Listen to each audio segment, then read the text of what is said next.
आज का क्लास आप सभी के लिए रामबाण साबित होने वाला है, क्योंकि आज की इस क्लास में आपको 200 ऐसे शानदार वायरल ऑब्जेक्टिव क्वेश्चन बताने वाले हैं, वो भी साइंस का, जो आपके एग्जाम में हूबहू पूछा जाएगा। अगर जिस बच्चे को 200 प्रश्न याद हो जाएगा ऑब्जेक्टिव, वो काफी शानदार धमाल मचा सकते हैं। तो आइए क्लास की शुरुआत करते हैं फटाफट से। बाबू अब सिक्का उछल चुका है मेरे प्यारे साथियों, अब हेड भी आपका होगा और टेल भी आपका होगा। परीक्षा के खोपड़ी में छेद करने के लिए आप हो जाइए तैयार, क्योंकि अब आपके पास समय काफी कम रहा और इसके बाद से हर एक सब्जेक्ट का मिलेगा आपके साथ बहुत ही 200 क्वेश्चन का बहुत सारा क्वेश्चन, यानी कि जबरदस्त क्वेश्चन आपको।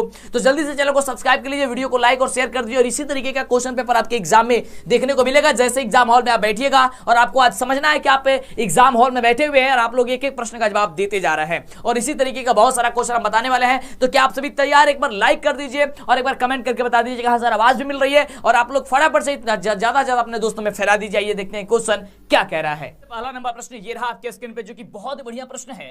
प्रश्न कह रहा है कि किस दर्पण की फोकस दूरी ऋणात्मक होती है, यानी कि माइनस में होती है। तो आप सभी को पता है और हमने आपको कई बार बताया कि अवतल दर्पण की जो फोकस दूरी होती है वो ऋणात्मक में होती है, यानी कि ऑप्शन नंबर बाबू बी नंबर जो हो जाएगा वह बिल्कुल ही राइट जवाब हो जाएगा। और जैसे ही इस तरीके का क्वेश्चन आएगा आपको फटाफट से करके चले आनी है। हूबहू आपके एग्जाम में क्वेश्चन टकराएगा। जब तक 200 क्वेश्चन खत्म नहीं होगा तब तक आपको कहीं भी वीडियो छोड़ के नहीं जानी है। पूरी आज आपको हर एक काम को छोड़ करके पूरे क्लास में बने रहना है जब तक 200 क्वेश्चन कंप्लीट नहीं होता है। अगला क्वेश्चन कि दर्पण की फोकस दूरी f और वक्रता त्रिज्या r में जो होता है वह संबंध क्या होता है। और यह क्वेश्चन आपको बता दें कि जो संबंध होता है ना उसको सिद्ध करने के लिए भी आता है, यानी कि f बराबर r/2 होता है। क्या होता है? f बराबर r/2, यानी कि ऑप्शन नंबर क्या दिया गया, बी नंबर जो दिया गया आपका बिल्कुल ही राइट जवाब हो जाएगा। f बराबर r/2 जो तो आपको सब्जेक्टिव हम पढ़ा रहे हैं तो उसमें आपको इसको हम बता देंगे बिल्कुल। तो अभी तक वीडियो को लाइक नहीं किया तो लाइक कर दीजिए, चैनल पे पहले सब्सक्राइब करके शेयर कर दीजिए। चलिए अगला क्वेश्चन बाबू फटाफट से जवाब देने का प्रयास कीजिएगा। हूबहू क्वेश्चन आपके एग्जाम में टकराएगा, ये 101% गारंटी है। चलिए अगला क्वेश्चन है कि समान दृष्टि के लिए स्पष्ट दृष्टि की न्यूनतम दूरी कितनी होती है, ये आपको बताना। देखिए कितना शानदार क्वेश्चन आ रहा है। बिल्कुल आप सभी जानते हैं 25 सेंटीमीटर होती है, यानी कि ऑप्शन कहां पे दिया गया बाबू, ऑप्शन नंबर बी दिया गया। कितना होता है? तो 25 सेंटीमीटर होता है, ऑप्शन हो जाएगा बी नंबर। एकदम फटाफट करेंगे हम लोग, काफी समय कम है और आपको बहुत सारा चीज पढ़ना है। अगला देखिए, अगला क्वेश्चन कह रहा है हम सभी का कि श्वेत प्रकाश का कौन सा रंग, यानी कि वर्ण जो है वह प्रिज्म से गुजरने के पश्चात यानी कि बाद में झुकता है। ये बहुत ही बढ़िया क्वेश्चन है, तो इसका राइट जवाब हो जाएगा कौन सा हो जाएगा बाबू, तो आप सभी का लाल रंग हो जाएगा। क्या हो जाएगा? लाल रंग हो जाएगा, यानी कि ऑप्शन नंबर जो सी दिया गया वो सी नंबर आपका बिल्कुल ही राइट जवाब हो जाएगा। चलिए अगले प्रश्न की बात करते हैं। हमसे तेजी से कोशिश कीजिए जवाब देने की मेरे रसगुल्ले। चलिए अगला क्वेश्चन, जब तक रिकॉर्ड टूटेगा नहीं तब तक साथ छोड़ेंगे नहीं मेरे प्यारे साथियों। अब सिक्का उछल चुका है, हेड भी आपका होगा और टेल भी आपका होगा। अगला क्वेश्चन है कि मानव आंख के रेटिना द्वारा बनाई गई जो छवि होती है, यानी कि जो प्रतिबिंब होती है वो किस प्रकार की होती है। तो आप सभी को पता होनी चाहिए, याद कर लीजिएगा। हूबहू क्वेश्चन आपके एग्जाम में टकराएगा कि वास्तविक और उल्टा होता है। कैसा होता है? वास्तविक और उल्टा होता है, यानी कि जब हम किसी वस्तु को देखते हैं ना, जब हम किसी वस्तु को देखते हैं अपने आंख के द्वारा, तो उसमें जो प्रतिबिंब बनता है ना वह वास्तविक और उल्टा बनता है। कैसा बनता है? वास्तविक और उल्टा बनता है। क्लियर? चलिए अगले प्रश्न की बात कीजिए। अगला प्रश्न सर यहाँ पे ये रहा आपके स्क्रीन पे, और जवाब दीजिए, फटाफट जवाब दीजिए। प्रश्न कुछ यूं कह रहा है कि आकाश का रंग नीला क्यों प्रतीत होता है। ये तो आप सभी जानते हैं, और क्यों प्रतीत होता है इसके भी बारे में क्वेश्चन आपके एग्जाम में आता है और आएगा भी आएगा बिल्कुल। तो आप सभी को पता है कि प्रकाश के प्रकीर्णन के कारण होता है। ये किस घटना के कारण होता है? तो प्रकाश के प्रकीर्णन के कारण होता है, यानी कि ऑप्शन नंबर क्या हो जाएगा, बी नंबर हो जाएगा। चलिए अगले प्रश्न की बात करते हैं, फटाफट से समय काफी कम है। ओके चलिए अगले प्रश्न की बात करते हैं। अगला प्रश्न कह रहा है कि किस दर्पण से वस्तु का प्रतिबिंब बड़ा बनता है। किस दर्पण से वस्तु का प्रतिबिंब बड़ा बनता है? ऑब्जेक्टिव सब्जेक्टिव कहां पे मिलेगा? पीडीएफ आप कैसे निकलवा सकते हैं प्रिंट आउट के रूप में भी, और मेरे द्वारा कितना लिखा हुआ किताब का पीडीएफ आपको चाहिए तो वो भी सब कुछ बताने वाला है बिल्कुल। इसका राइट जवाब पता भी लिख चुके हैं, और पिछले वर्षों से आपको आपके एग्जाम के धमाल मचा रहा है, ठीक ना। उसी का पीडीएफ आपके मोबाइल पे चला जाएगा, ठीक ना। कैसे जाएगा सब कुछ बताने वाला, तो हो जाएगा अवतल दर्पण। क्या हो जाएगा? अवतल दर्पण हो जाएगा। चलिए अगले प्रश्न की बात करते हैं। अगला क्वेश्चन क्या कह रहा है? तो अगला क्वेश्चन ये रहा आपके स्क्रीन पे। कैप्टन पब्लिकेशन से मेरा बुक छप के आता है, आपको पता होनी चाहिए। चलिए अगला क्वेश्चन है, निम्नलिखित में से कौन सा लेंस निकट दृष्टि दोष को ठीक करने के लिए उपयोग किया जाता है। एकदम शेयर कर दो, फैला दो, जितना जल्दी हो सकता है फैला दो, क्योंकि 200 क्वेश्चन बताने वाले हैं, वो भी आपके लिए काफी वायरल क्वेश्चन जो एग्जाम में आपके पूछा जाता है ना बिल्कुल। चलिए तो क्या हो जाएगा आपका, इसका राइट जवाब हो जाएगा। क्वेश्चन है कि निम्नलिखित में से कौन सा लेंस निकट दृष्टि दोष को ठीक करने के लिए किया जाता है। देखिए तो निकट दृष्टि दोष को ठीक करने के लिए अवतल लेंस का व्यवहार किया जाता है, यानी अवतल लेंस का उपयोग किया जाता है बिल्कुल।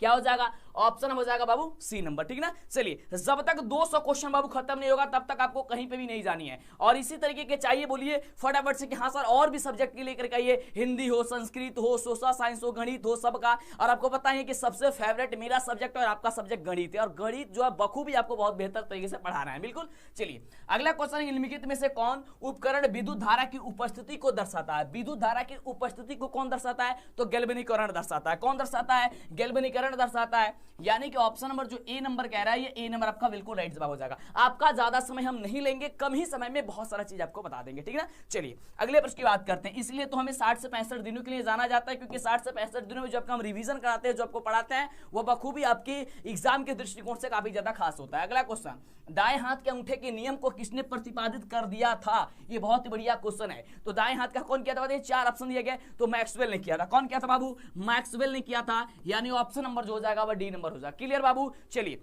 अगला क्वेश्चन फैला दीजिए, एकदम फैला दीजिए, अपने दोस्तों के साथ फैला दीजिए, हर कोचिंग इंस्टीट्यूट, हर जगह, हर व्हाट्सएप ग्रुप में फैलना चाहिए। अगला क्वेश्चन, विभवांतर का ऐसा मात्रा क्या होता है? विभवांतर का ऐसा मात्रा बताओ, फटाफट से कमेंट कीजिए। तो विभवांतर का ऐसा मात्रा क्या होता है बाबू? तो विभवांतर का ऐसा मात्रा वोल्ट होता है। क्या होता है? तो कहेगा सर वोल्ट होता है। ऑप्शन क्या हो जाएगा? ए नंबर हो जाएगा। क्लियर? चलिए, अगले प्रश्न की बात करें, जल्दी से इस क्लास को शेयर कर दीजिए। अगला क्वेश्चन आपके स्क्रीन पे है कि निम्नलिखित में से किस संयोजन द्वारा प्रतिरोध का मान बढ़ता है? वो कौन ऐसा संयोजन है? आप तो पढ़े हैं समानांतर क्रम संयोजन और श्रेणी क्रम संयोजन। इस दोनों संयोजन में कौन ऐसा संयोजन है जिसमें प्रतिरोध का मान बढ़ता है? तो कौन संयोजन है? तो श्रेणी क्रम संयोजन है। कौन संयोजन है बाबू? श्रेणी क्रम संयोजन। ऑप्शन क्या हो जाएगा? ए नंबर हो जाएगा। जब तक रिकॉर्ड टूटेगा नहीं तब तक साथ छोड़ने वाले नहीं है। अब सिक्का उछल चुका है मेरे प्यारे साथियों। अगला क्वेश्चन, अगला क्वेश्चन आपके स्क्रीन पे फटाफट से जवाब दीजिए, जल्दी जल्दी जवाब दीजिए। बातें नहीं बाबू, बातें नहीं, क्योंकि एग्जाम आपके लिए काफी नजदीक है। कह रहे चुंबकीय बल रेखा की प्रकृति होती है। चुंबकीय बल रेखा की जो प्रकृति होती है वह काल्पनिक होती है। याद कर लीजिएगा, कैसी होती है? काल्पनिक होती है, बिल्कुल। ऑप्शन क्या हो जाएगा? ए नंबर हो जाएगा। अगले प्रश्न की बात करें, अगले प्रश्न की बात करें, ये देखिए क्वेश्चन आपके स्क्रीन पे आ चुका है। 1 किलोवाट घंटा किसके बराबर होता है? 1 किलोवाट घंटा जो होता है वह किसके बराबर होता है? अक्सर आपके एग्जाम में पूछा जाता है। तो 3.6 × 10⁻6 जूल के बराबर होता है। कितना होता है? 3.6 × 10⁻6 जूल के बराबर होता है।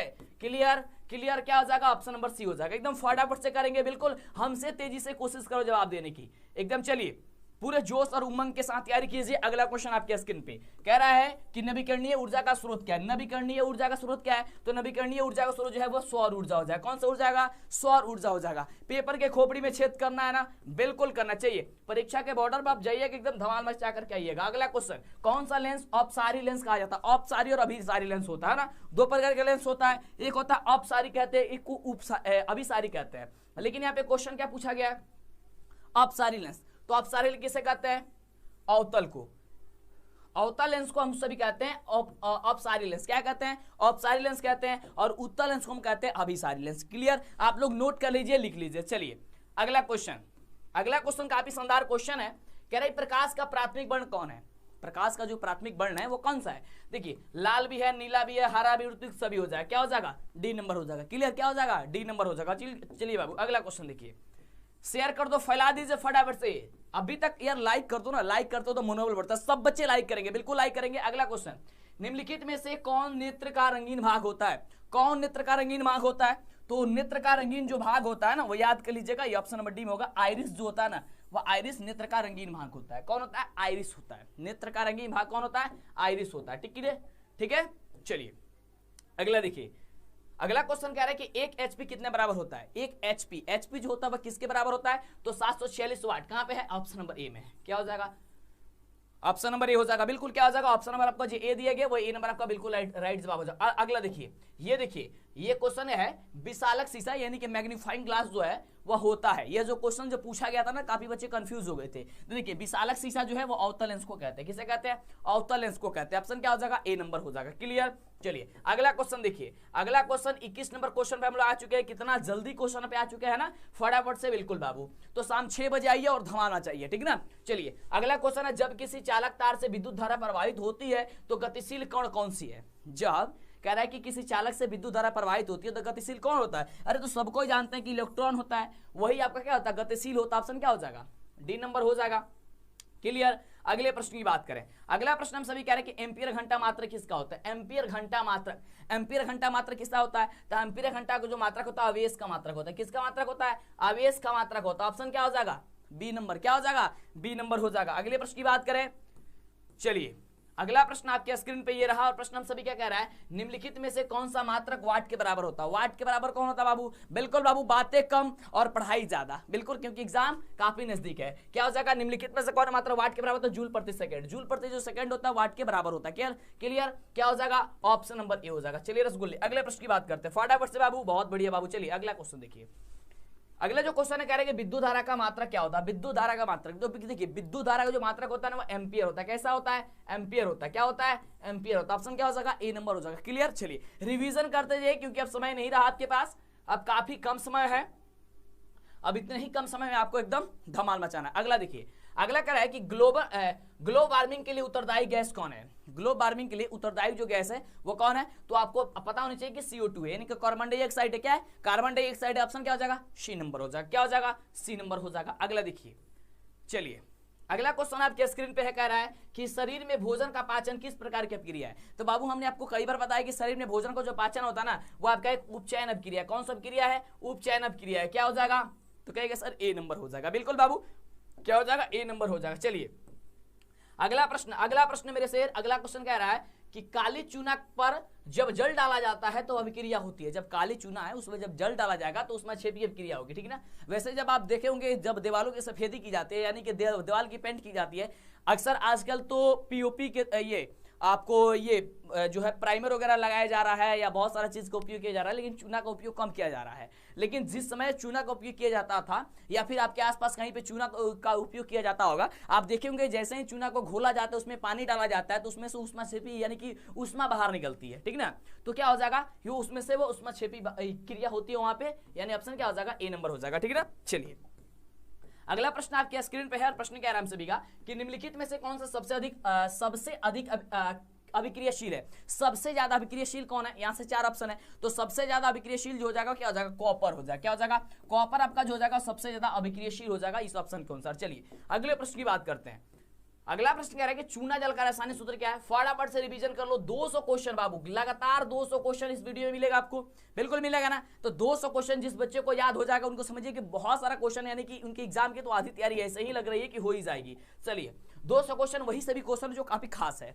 अगला है कि चूना जल का रासायनिक सूत्र क्या होता है? चूना जल का रासायनिक सूत्र है, तो चूना जल का रासायनिक जो सूत्र होता है CaOH का होल ट्वाइस होता है। क्या होता है? CaOH का होल ट्वाइस होता है। क्या हो जाएगा? ऑप्शन नंबर डी हो जाएगा। क्लियर। क्या हो जाएगा? डी नंबर हो जाएगा। बिल्कुल। चलिए दिमाग में बैठाते जी एकदम रिवीजन कर लीजिए, हु बहु क्वेश्चन आपके एग्जाम में टकराएगा, ठीक है। चलिए अगला कह रहा है कि कोई विलियन लाल लिटमस को नीला कर देता है, उसका पीएच क्या होगा? लाल को नीला कर देता, तो लाल को नीला कौन करेगा? जो क्षार होगा, और क्षार का पीएच मैंने कितना बताए थे आपको? कहिए सर 7 से अधिक बताए थे। तो देखिए 7 से अधिक कौन कौन है? देखिए ऑप्शन नंबर ए में है, ऑप्शन नंबर बी में, यानी कि ए और बी दोनों हो जाएगा, यानी कि डी नंबर जो होगा ये आपका राइट जवाब होगा। क्लियर।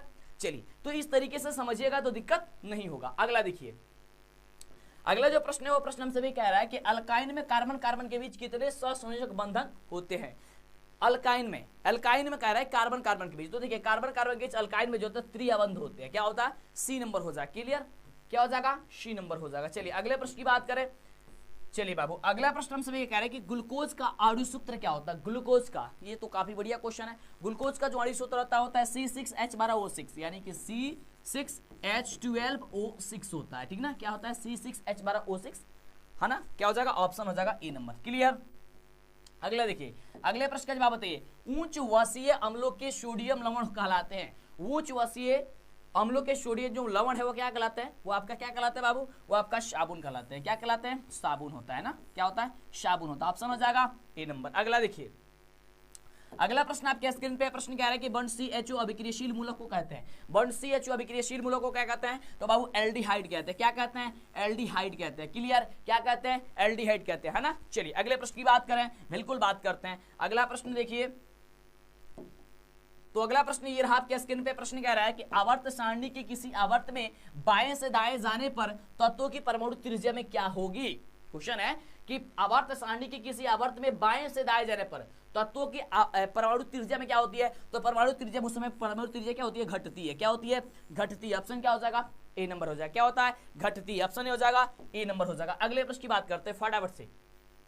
अगला देखिए, अगला प्रश्न कह रहा है कि निम्नलिखित तत्वों को उनके अधातु गुणों के अनुसार बढ़ते क्रम में सजाएं। यहाँ पे लिथियम है, ऑक्सीजन है, कार्बन है, बेरिलियम है, ठीक ना, फास्फोरस है। यहाँ पे ये दिया गया है, कह रहा है कि उसको किसी में बढ़ते क्रम में सजाना है। तो बढ़ते क्रम में यानी कि सबसे पहले छोटा वाला होना चाहिए। छोटा यानी कि छोटा का मतलब क्या होगा, जो सबसे कम अभिक्रियशील हो। तो सबसे कम अभिक्रियशील क्या है, लिथियम है, फिर बेरिलियम है, फिर कार्बन है, फिर ऑक्सीजन, फिर फ्लोरीन है। यानी कि ऑप्शन क्या हो जाएगा, बी नंबर हो जाएगा, ठीक है ना, बी नंबर। देखिए इधर ये इस तरीके से जिधर भी मुंह खुला होगा ना उधर बढ़ता होगा, यानी कि उधर बड़ा वाला चिन्ह रखा जाता है, ठीक ना। चलिए ये समझो एक मगरमच्छ का मुंह है और इधर जो खुला हुआ मुंह रहेगा उसका उधर बड़ा वाला रखा जाता है, ठीक ना, और इधर छोटा वाला रखा जाता है। काफी बच्चे कंफ्यूज होते हैं और बचपन में यही सारी चीजें पढ़ाया जाता है ना। चलिए अगला प्रश्न कह रहा है कि सिलिकॉन क्या है, सिलिकॉन। तो सिलिकॉन आपको हम बताए थे, बताइए सिलिकॉन क्या है, जल्दी जल्दी कमेंट करो यार। तो सिलिकॉन क्या है, सिलिकॉन आपका एक उपधातु है। क्या हो जाएगा, उपधातु हो जाएगा, यानी ऑप्शन क्या हो जाएगा, सी नंबर हो जाएगा। क्लियर, क्या हो जाएगा, सी नंबर हो जाएगा। बिल्कुल, मौका आपके पास काफी सुनहरा है, जल्दी ले लीजिए। कह रहा है कि टिहरी बांध का निर्माण किस प्रदेश में किया गया, टिहरी बांध का निर्माण किस प्रदेश में किया गया था, आपको बताना। बहुत शानदार क्वेश्चन है, बिल्कुल। तो उत्तर प्रदेश में किया गया था। किस प्रदेश में किया गया था बाबू, उत्तर प्रदेश में किया गया था। क्या हो जाएगा, ऑप्शन नंबर हो जाएगा ए नंबर, ठीक ना। चलिए आगे बात करते हैं। और अगर आपको फ्री में चाहिए तो फ्री में आपको हमारे वेबसाइट पे जाना होगा, वहां पे भी मिल जाएगा, ठीक ना। लेकिन वहां पे थोड़ी सी कठिनाई होगी, वहां पे प्रिंट वगैरह नहीं निकलवा सकते हैं और पीडीएफ नहीं है, वहां पे कंटेंट रखा गया है, ठीक है ना, ताकि आप उसे पढ़ सकें। तो उसके भी बारे में बता देते हैं, टेंशन नहीं लेना, ये पीडीएफ आपको सारी चीजें मिल जाएगी। जब आप 249 का पेमेंट करके उसका स्क्रीनशॉट लेकर करके भेज दीजिएगा और तो वहां पे पीडीएफ दिया जाएगा, सारा चीज वहां पे आपको अवेलेबल कराते जाएगा। चलिए अगला है, निम्नलिखित में से किस धातु को किरोसिन में डुबो करके रखा जाता है, किरोसिन में डुबो करके रखा जाता है। तो किरोसिन में डुबो करके रखा जाता है सोडियम को। किसको, सोडियम को। ऑप्शन क्या हो जाएगा, बी नंबर हो जाएगा। क्लियर। चलिए बात करें अगले प्रश्न की। अगला प्रश्न हम सभी का क्या कह रहा है, तो अगला प्रश्न कह रहा है कि अपमार्जक से बनाए जाते हैं। बाबू अपमार्जक से क्या बनाए जाते हैं, बढ़िया क्वेश्चन है। तो अपमार्जक से देखिए, अपमार्जक से वही साबुन सरफ बनाए जाते हैं। देखिए यहाँ पे कह रहा है सर्फ एक्सल, ये भी एक सरफ ही है, ये तो केवल एक्सल सरफ जो आता है उसका है। शैम्पू वो भी बनाया जाता है, इजी सरफ सर्फ ही है जो ऊनी वस्त्रों के लिए उपयोग किया जाता है। यानी कि जो ठंड का मौसम अब चल रहा है, इसमें जो भी स्वेटर वगैरह जैकेट वगैरह रहता है वो इजी सर्फ से हिसाब किया जाता है। और ये सभी का सभी जो है वो किससे बनाया जाता है, अपमार्जक से बनाया जाता है। ऑप्शन क्या हो जाएगा, डी नंबर हो जाएगा। तो छूटेगा नहीं है। अब तो इतने अच्छे तरीके से आपने समझ लिया जिससे कि एग्जाम में आएगा तो एकदम तबातोड़ जवाब दोगे आप लोग। अगला देखिए, अगला है कि सौर सेल में किसका उपयोग होता है। सौर सेल में जो सौर सेल होता है, सोलर में किसका होता है, सिलिकॉन का उपयोग होता है। किसका होता है, सिलिकॉन का बाबू। किसका होता है, सिलिकॉन का होता है। ऑप्शन क्या हो जाएगा, बी नंबर। अभी तक वीडियो को लाइक नहीं किया, जल्दी से लाइक कीजिए और कमेंट कीजिए कि हाँ सर वीडियो मिल रही है बहुत जबरदस्त तरीके से, और चैनल को सब्सक्राइब कर लीजिए जिससे कि आगे से आपको दिक्कत ना हो। काफी बच्चे कॉल वगैरह मैसेज करते हैं कि सर कैसे क्लास में ज्वाइन हो, क्या करना। कुछ नहीं करना, बस आपको चैनल को सब्सक्राइब कर लेना है। चैनल को सब्सक्राइब कीजिएगा, समय से आएगा वीडियो मिल जाएगा,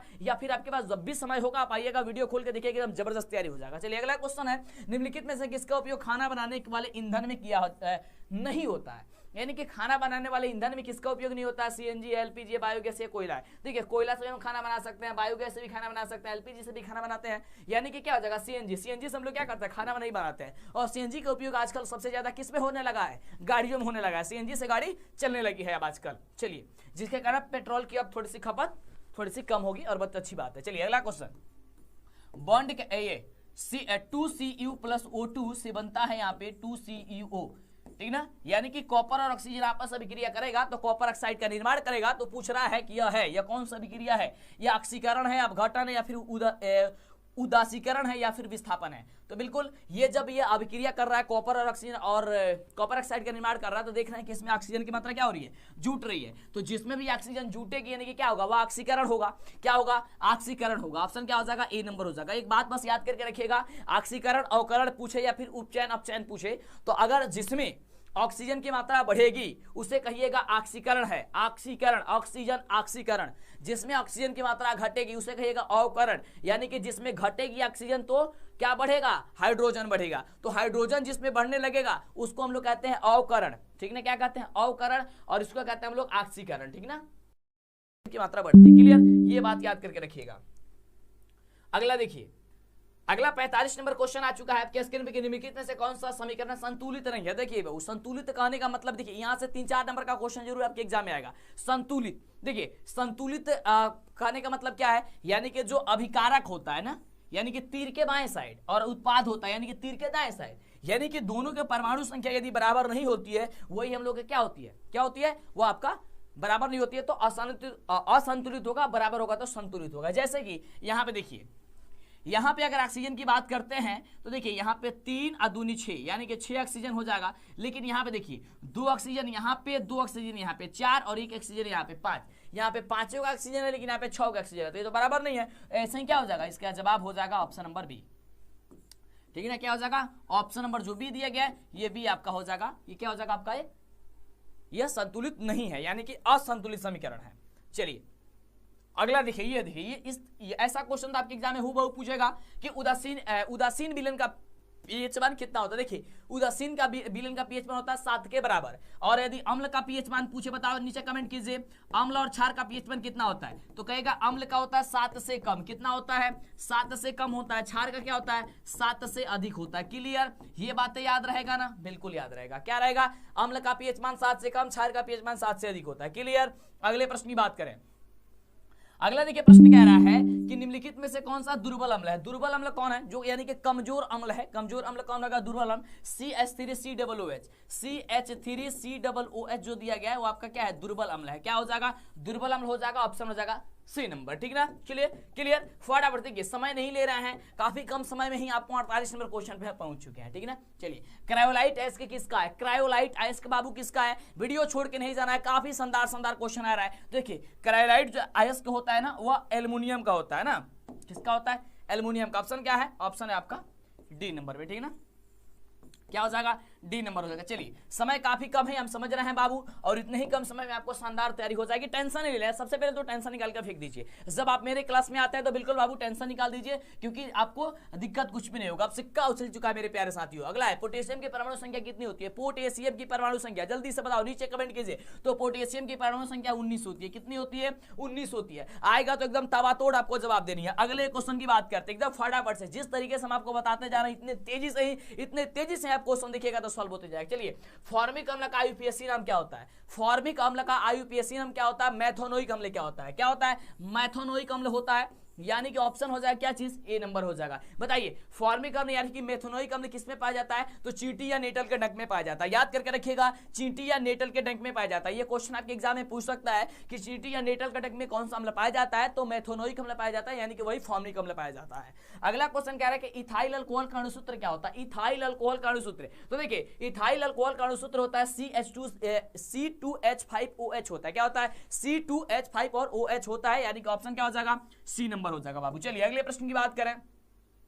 अगला प्रश्न कह रहा है कि अल्काइन है, अल्काइन देखिए अल्काइन पूछ रहा है, तो देखिए अल्काइन क्या हो जाएगा, CnH अल्काइन। अच्छा यहाँ पे क्या हो जाएगा, अल्काइन जो है ना वो आपका हो जाएगा ए नंबर। क्या है, C2H2 जो दिया गया वो अल्काइन का सूत्र होता है। ठीक है ना, क्या पूछ रहा है, अल्काइन, अल्काइन क्या हो जाएगा, C2H2 हो जाएगा। ठीक है ना, चलिए अगला प्रश्न हम सभी का कह रहा है कि चीनी का रासायनिक सूत्र क्या होता है, चीनी का रासायनिक सूत्र है। तो चीनी का जो रासायनिक सूत्र होता है, चीनी तो आप लोग आमतौर पे यूज करते ही हैं, तो चीनी का रासायनिक सूत्र होता है C12H22 और O11 होता है। क्या होता है, C12H22 और O11 यानी कि C12H22O11 क्या होता है, C12H22O और O11 होता है। आप समझ आए क्या चीज, बी नंबर। क्लियर, चलिए अगले प्रश्न की बात करें। अगले क्वेश्चन की बाबू देखिए, अगला क्वेश्चन कह रहा है एसिटिलीन में कार्बन कार्बन के बीच सहसंयोजक बंधन की संख्या कितनी होती है। एसिटिलीन में विश्वास नहीं होता है, जब आप प्रीवियस ईयर का क्वेश्चन सॉल्व कीजिएगा तो पता चलेगा हूबहू क्वेश्चन आपके सामने आते चला जाएगा। और इसी प्रकार से जैसे एग्जाम हॉल में आप बैठिएगा आपके सामने ऐसा ही हूबहू आपके एग्जाम में क्वेश्चन आते चला जाएगा। बिल्कुल, तो क्या हो जाएगा, ऑप्शन नंबर हो जाएगा डी नंबर। ठीक ना, क्या हो जाएगा, डी नंबर हो जाएगा। यानी कि इसके लिए तो हमें पूरे बिहार में 60 से 65 दिनों के लिए ही जाना जाता है, और कुछ लोगों को मिर्ची भी लगती है। चलिए अगला क्वेश्चन कह रहा है कि श्वसन के अध्ययन के लिए उपयोग किए जाने वाले बीज है, श्वसन के अध्ययन के लिए उपयोग किए जाने वाला जो बाबू बीज होता है वह अंकुरित बीज होता है। कौन सा बीज होता है, अंकुरित बीज होता है। ऑप्शन क्या हो जाएगा, बी नंबर हो जाएगा। क्लियर, समझ में आ रहा है ना। चलिए रिवीजन कर लीजिए और देखिए तवातोड़ जवाब दीजिए जाकर के। चलिए अगला क्वेश्चन कुछ यूं है आपके स्क्रीन पे। पहले प्रश्न क्या रहेगा, मानव वृक्क किस प्रणाली का एक हिस्सा है। मानव वृक्क है वो किस प्रणाली का है। तो देखिए मानव वृक्क यानी कि किडनी क्या करता है, या उत्सर्जन से संबंधित है, या किससे संबंधित है बाबू, उत्सर्जन से संबंधित है। कहां पे ऑप्शन है, कहेंगे कि सर ऑप्शन नंबर जो दिया गया है वो सी नंबर में है, ठीक ना। क्या कहेंगे बाबू, सी नंबर में ऑप्शन क्या हो जाएगा, सी नंबर आपका राइट जवाब होगा। चलिए अगले प्रश्न की बात करें। अगला प्रश्न आपके स्क्रीन पे प्रश्न हम सभी कह रहे हैं कि पौधों में जाइलम निम्नलिखित में से किसके परिवहन के लिए जिम्मेदार है। पौधे में जाइलम, देखिए तो जाइलम का कार्य क्या होता है, नीचे से मिट्टी से जल तथा खनिज लवण को क्या करना, पत्तियों तक पहुंचाना। यानी क्या करता है, पानी का यहां से करेगा। ऑप्शन क्या दिया गया, पानी, भोजन, अमीनो एसिड या फिर ऑक्सीजन। तो करता हुआ पानी का, पानी या दिया होता है या फिर खनिज लवण दिया होता है, तो दोनों का दोनों आपका हो जाता है। लेकिन केवल का केवल क्या दिया गया है, आपका दिया गया क्या चीज, पानी दिया गया। क्लियर। चलिए अगले प्रश्न की बात करते करें, श्वसन के दौरान कौन सी गैस निकलती है। श्वसन के दौरान कौन सी गैस निकलती है बाहर। श्वसन के दौरान हम लोग का कार्बन डाइऑक्साइड गैस बाहर निकलती है, ऑक्सीजन हम लोग लेते हैं। क्या होती है, कार्बन डाइऑक्साइड जो है वो बाहर निकलती है। अगला देखिए 59 नंबर प्रश्न हम सभी का कह रहा है, बड़ा ही शानदार प्रश्न है कि फलों के पकने को निम्नलिखित में से किससे नियंत्रित किया जाता है। फलों को पकने के लिए, तो देखिए फलों को बाबू पकने के लिए क्या था, इथिलीन से। कैसे, इथिलीन से। हूबहू क्वेश्चन आपके एग्जाम में टकराएगा, हूबहू क्वेश्चन आपके एग्जाम में टकराएगा, ये गारंटी है, पूरी 101% गारंटी है बाबू। अगला देखिए, इसलिए कहते हैं पूरा क्लास को छोड़ के मत जाइए, रिवीजन बस कर लीजिए, क्योंकि अब रिवीजन का समय आपके पास रह चुका है ना। बहुत बढ़िया। चलिए अगला प्रश्न है, ये न्यूरॉन का वह हिस्सा जहां जानकारी हासिल किया जाता है। न्यूरॉन का वह हिस्सा जहां जानकारी हासिल किया जाता है उसे कहता है डेंड्राइट। क्या कहता है, डेंड्राइट कहा जाता है। यानी कि ऑप्शन क्या हो जाएगा, ए नंबर हो जाएगा। क्लियर हो जाएगा, ऑप्शन क्या हो जाएगा, ए नंबर हो जाएगा। अगले प्रश्न की बात करते हैं। 61 नंबर क्वेश्चन कह रहा है कि निम्नलिखित में से कौन आपातकाल का हार्मोन है। बाबू आपातकाल का हार्मोन कौन है, तो देखिए आपातकाल का जो हार्मोन है वह एड्रीनलिन है। क्या है, एड्रीनलिन है। एड्रीनलिन जो होता है वह आपातकाल का हार्मोन होता है। ऑप्शन क्या हो जाएगा, ए नंबर हो जाएगा। क्लियर। अगला प्रश्न आपके स्क्रीन पे है। प्रश्न कह रहा है कि निम्नलिखित में से कौन सी अनैच्छिक क्रिया नहीं है। अनैच्छिक क्रिया नहीं है यानी कि ऐच्छिक क्रिया है। ऐच्छिक क्रिया कहने का मतलब है जो आप अपने अनुसार उसे कंट्रोल कर सकें। जैसे यहाँ पे ऑप्शन दिया गया उल्टी, तो क्या आप लोग उल्टी को अपने आप अनुसार कंट्रोल कर सकते हैं, नहीं कर सकते हैं। जब उल्टी आने लगती है तो लगता है कि पूरा पेट में का जितना भी मटेरियल सब बाहर आ जाएगा, ठीक ना। इसे आप कंट्रोल नहीं कर सकते। अत्यधिक लार नहीं करना। अगर कोई आप चटपटी चीज दे करके आप क्या करते हैं, जैसे सुनते हैं उसके आप मुंह में लार आ जाता है, क्या उससे आप कंट्रोल कर सकते हैं, नहीं कर सकते हैं। क्लियर, ये भी गलत हो जाएगा। कह रहा है दिल का धड़कना, दिल धड़क रहा है, अगर ऐसे चाहे कि आप उसे रोक देते पता चलेगा आप भी रुक जाएंगे। इसलिए क्या हो जाएगा, ऑप्शन डी नंबर हो जाएगा। यानी कि चबाना। चबाना क्या है, आप मन करेगा तो आप चबाइएगा, आप नहीं मन करेगा छोड़ दीजिएगा। क्या हो जाएगा, चबाना हो जाएगा, ठीक ना। यानी कि वही आपका ऐच्छिक क्रिया हो जाएगी, यानी कि अनैच्छिक क्रिया नहीं है। अगला क्वेश्चन देखिए बाबू, कह रहा है हम सभी का कि मानव में गर्भ की अवधि कितनी होती है। गर्भ धारण की जो अवधि होती है वो 9 महीना होती है, आप लोगों को पता है। लेकिन यहाँ पे तो ऑप्शन दिन में दिया गया है, तो 9 महीने को बस आप लोग क्या कीजिए, डिवाइड कर दीजिए। कितना, 9 में आप गुणा कर दिए 30 से, 9 3 27, 270 दिन। क्या हो जाएगा, 270 दिन। कहाँ पे है, ऑप्शन नंबर ए में है, ठीक ना। आप तो सुनते हैं ना कि ये गर्भ धारण के लिए कितना, मतलब कि उसकी पूरी गर्भ की अवधि कितनी होती है, 9 महीने होती है। 9 महीने को आप लोग दिन में बदल दीजिए। एक महीने में कितना दिन, 30 दिन, तो 30 में 90 से गुणा कर दीजिए, सॉरी 9 से गुणा कर दीजिए, कितना हो जाएगा, 270 दिन। अगला क्वेश्चन, गंगा एक्शन प्लान कब शुरू किया गया था। गंगा एक्शन प्लान बाबू बहुत ही शानदार क्वेश्चन है, हूब आपके एग्जाम में आएगा। अभी तक लाइक नहीं किया, लाइक करो जल्दी से, कमेंट करो और शेयर कर दो, फैला दो वीडियो को। और रिवीजन वीडियो है, जब तक 200 क्वेश्चन नहीं पढ़ेंगे आप लोग तब तक कहीं नहीं जाना है। आज आप ठान लीजिए, क्योंकि समय आपके पास अब काफी ही कम है। अगला क्वेश्चन कह रहा है, क्वेश्चन इसलिए जल्दी जल्दी बता रहे हैं आपको, कह रहे हैं कि गंगा एक्शन प्लान क्या है, ताकि आपका रिवीजन भी हो जाए, समय भी बचे और आप लोग अच्छा भी कर सके, ठीक ना। क्या होता है, देखिए गंगा एक्शन जो प्लान है वो 1985 में किया गया था। कब, 1985 में, याद कर लीजिएगा कब, 1985 ईस्वी में। ओके, अगला देखिए, अगला कह रहे हैं कि मुकुलन द्वारा अलैंगिक जो निम्नलिखित में से किसमें होता है। मुकुलन द्वारा अलैंगिक जनन निम्नलिखित में से किसमें होता है। ईस्ट में, प्लाज्मोडियम में, या फिर अमीबा में, या फिर इनमें से कोई नहीं। किसमें होता है, ईस्ट में होता है। किसमें होता है बाबू, ईस्ट में होता है। ऑप्शन क्या हो जाएगा, ए नंबर हो जाएगा। क्लियर, समझ रहे हैं आप लोग, क्या हो जाएगा, ईस्ट में हो जाएगा, यानी कि ऑप्शन हो जाएगा आप सभी का ए नंबर। क्लियर।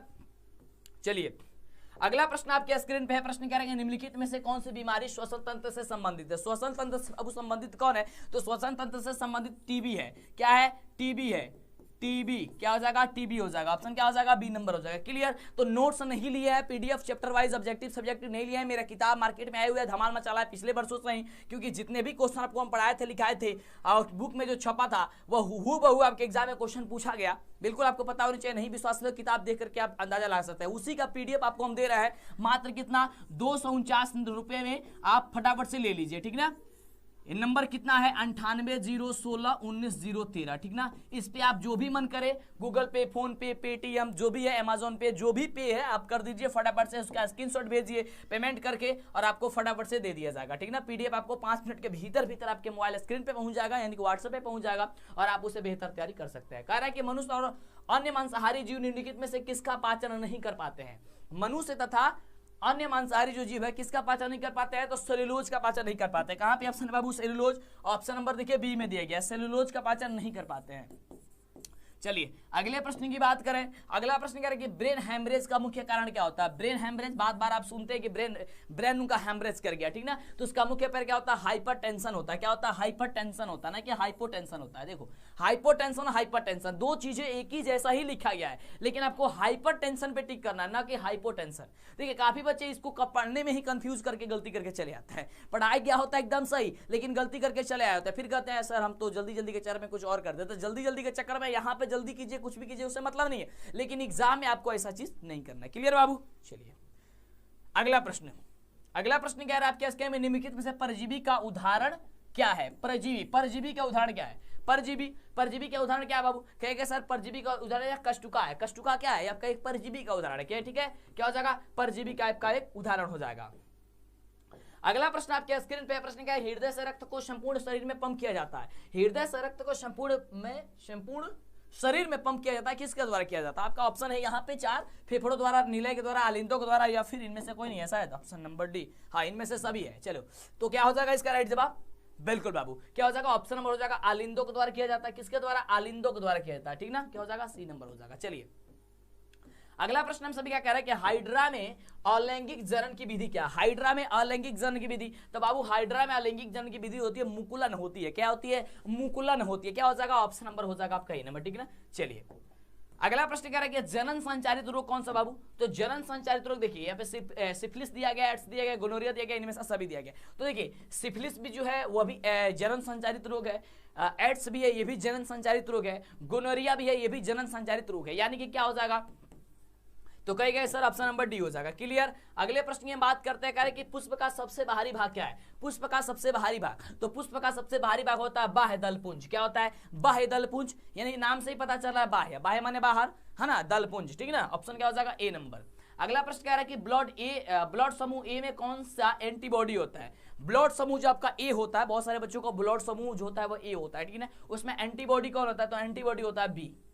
क्या होता है, एंटीबॉडी बी होता है, ऑप्शन हो जाएगा सी नंबर। क्लियर।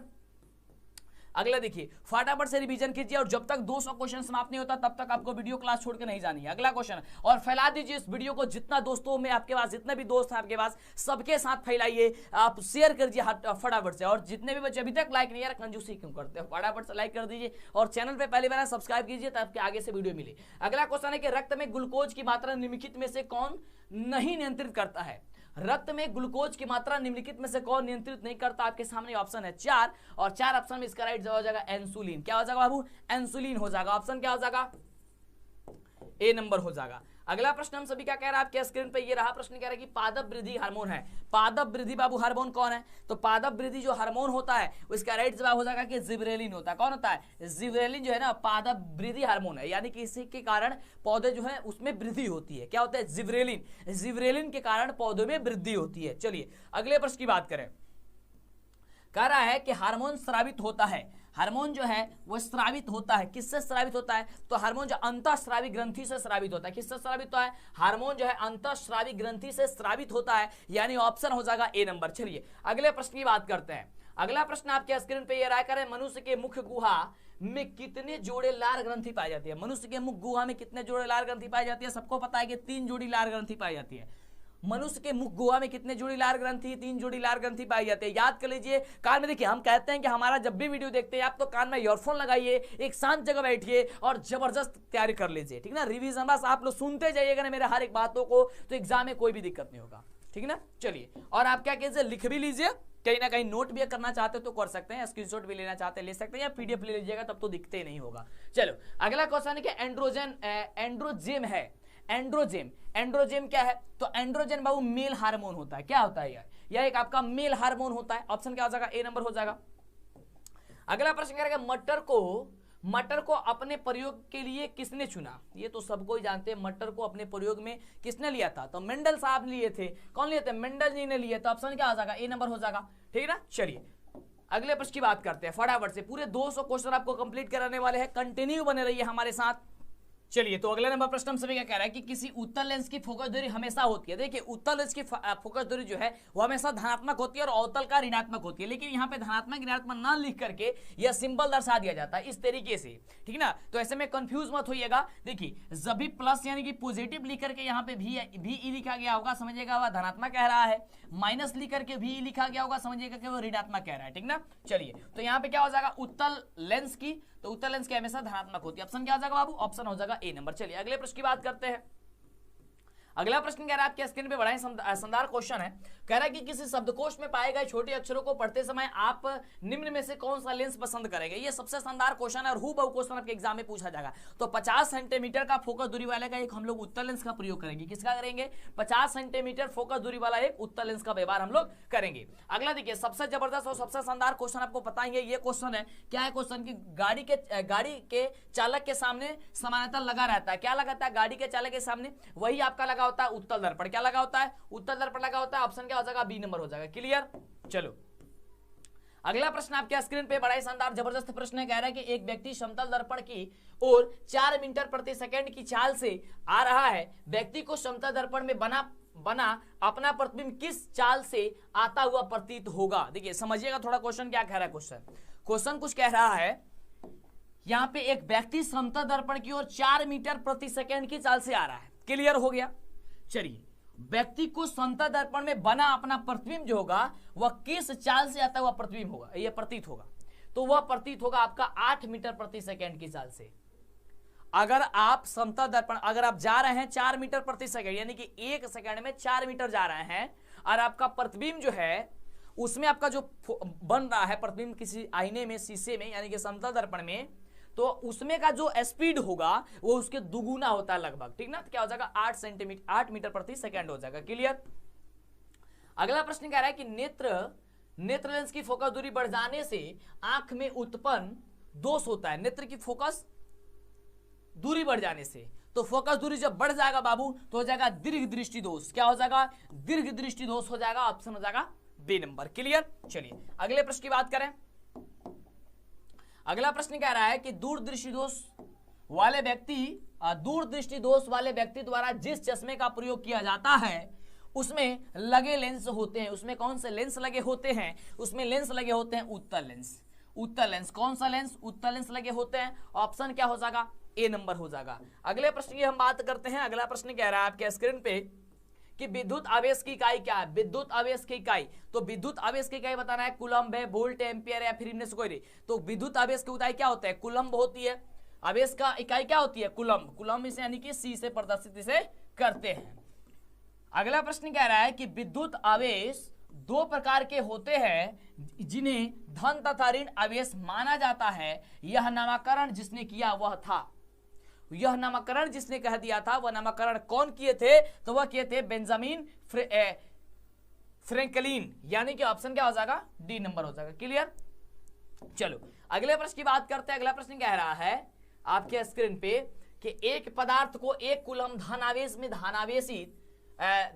में आवेशित किया गया है। इस आवेशन में पदार्थ से जो इलेक्ट्रॉन निकल गए हैं उनकी संख्या है। उनकी संख्या कितनी होती है? उनकी संख्या होती है 6.25 गुणे 10 का पावर 18। क्या होती है? 6.25 गुणे 10 का पावर 18 होती है। ऑप्शन क्या हो जाएगा? ए नंबर। चलो अगले हम प्रश्न की बात करते हैं।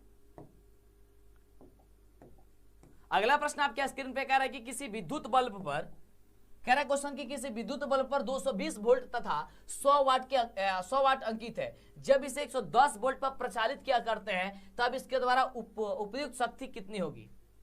उपयुक्त जो शक्ति वो कितनी होगी, तो ये उपयुक्त शक्ति आपका जब आप इसे निकालिएगा तो आपका 50 वाट निकल के आएगा, ठीक ना। चलिए ये आपका सब्जेक्टिव में आपको हम बता देंगे, ठीक ना, सॉल्व करके। चलिए अगला क्वेश्चन कह रहा है, रिवीजन है तो रिवीजन कर लीजिए। कह रहे हैं कि विद्युत चुंबकीय प्रेरण की परिघटना क्या है। विद्युत चुंबकीय प्रेरण की परिघटना जो है वह परिघटना हो जाएगी क्या चीज, देखिए यहां से ध्यान से, परिघटना हो जाएगी कुंडली तथा चुंबक के बीच अपेक्षित गति के कारण कुंडली में प्रेरित विद्युत धारा उत्पन्न करना, यानी ऑप्शन क्या हो जाएगा, सी नंबर हो जाएगा। क्लियर। चलिए अगले प्रश्न की बात करते हैं। अगला प्रश्न हूबहू आपके एग्जाम में पूछा जाएगा। प्रश्न कह रहा है कि विद्युत जनित्र का सिद्धांत आधारित है। विद्युत जनित्र का जो बाबू सिद्धांत आधारित है वो विद्युत चुंबकीय प्रेरण पर आधारित है। किस पर आधारित है, विद्युत चुंबकीय प्रेरण पर आधारित है, यानी ऑप्शन नंबर जो हो जाएगा वह सी नंबर आपका बिल्कुल ही राइट जवाब होगा।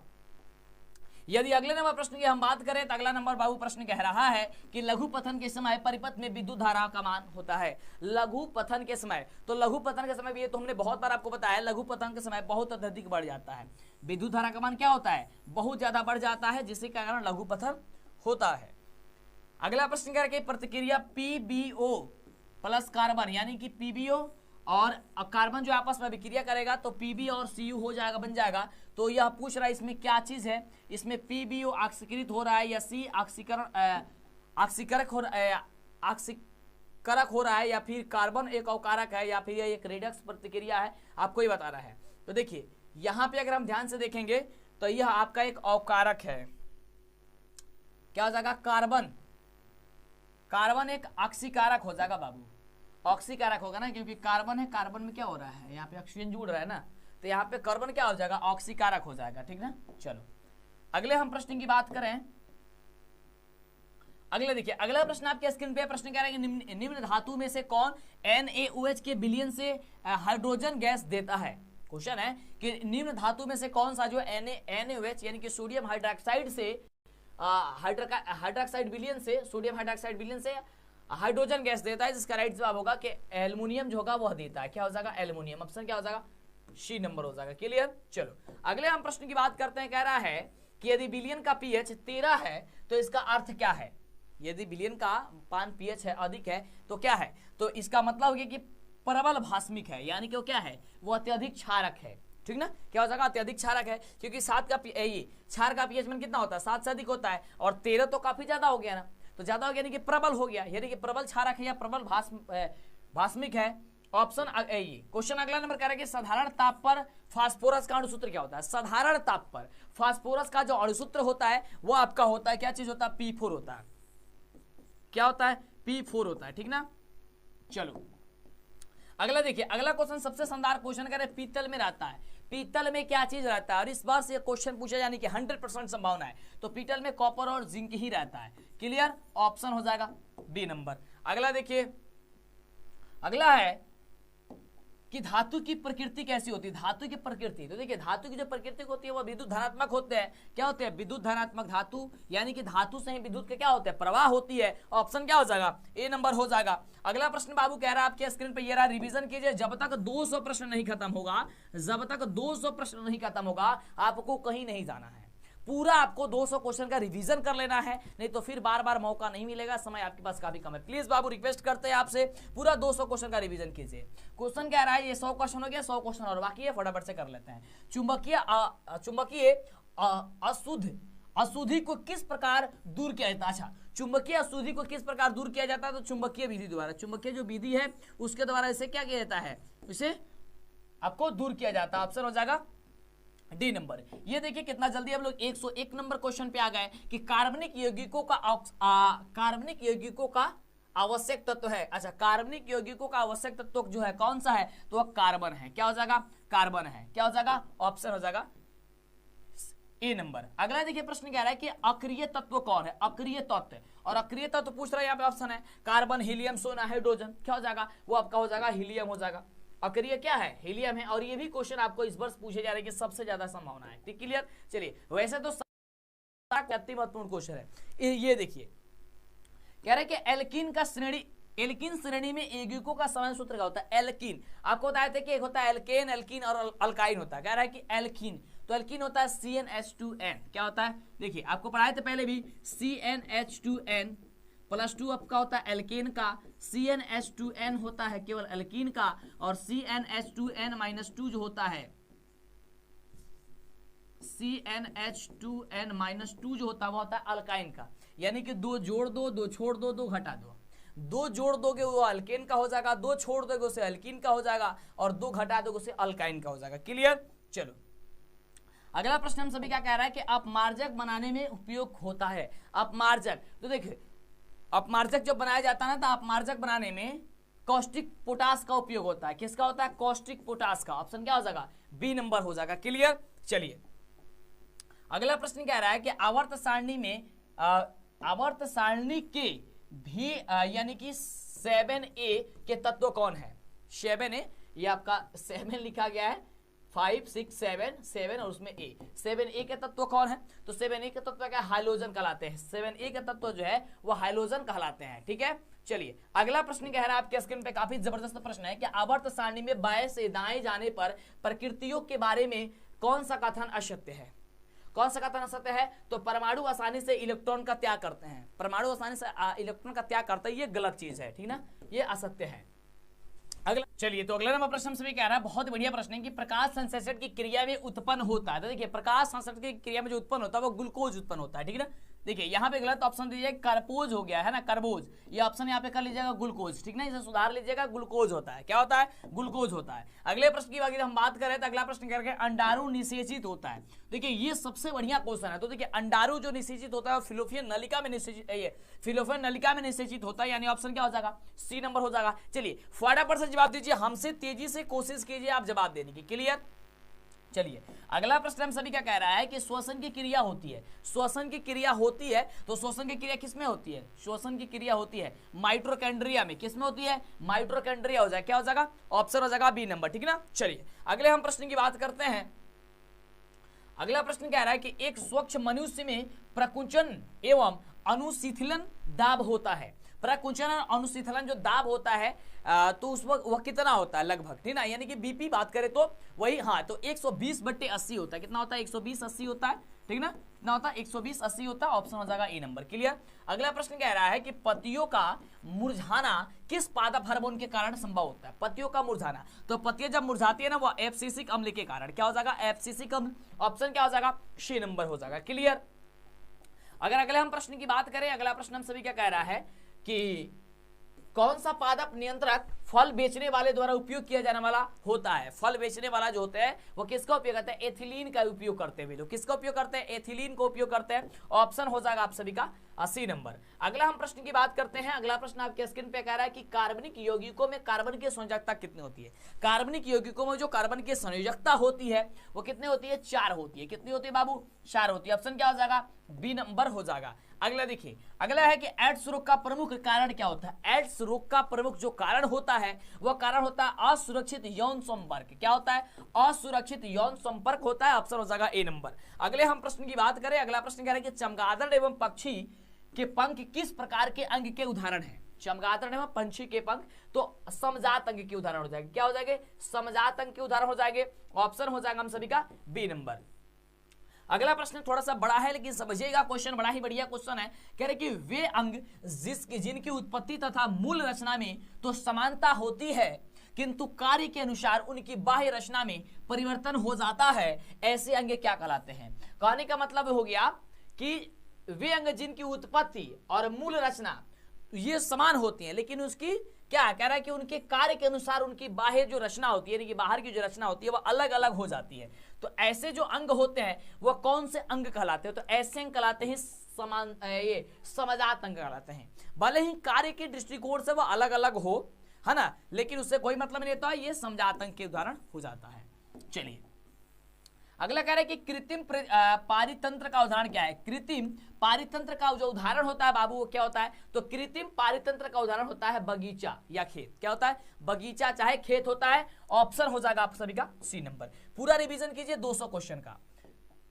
अगला क्वेश्चन है कि प्रकृति में ऊर्जा का मुख्य स्रोत क्या है? प्रकृति में ऊर्जा का मुख्य स्रोत, तो प्रकृति में ऊर्जा का जो मुख्य स्रोत होता है वह प्रकृति में ऊर्जा का मुख्य स्रोत क्या होता है? सूर्य होता है। क्या होता है? सूर्य होता है। ठीक ना, क्या होता है? प्रकृति में ऊर्जा का मुख्य स्रोत क्या है? सूर्य है। अगला प्रश्न कह रहा है, अगला नंबर प्रश्न कह रहा है कि वनों के संरक्षण के लिए निम्न में से किन प्रक्रियाओं को नियंत्रित करने की आवश्यकता है?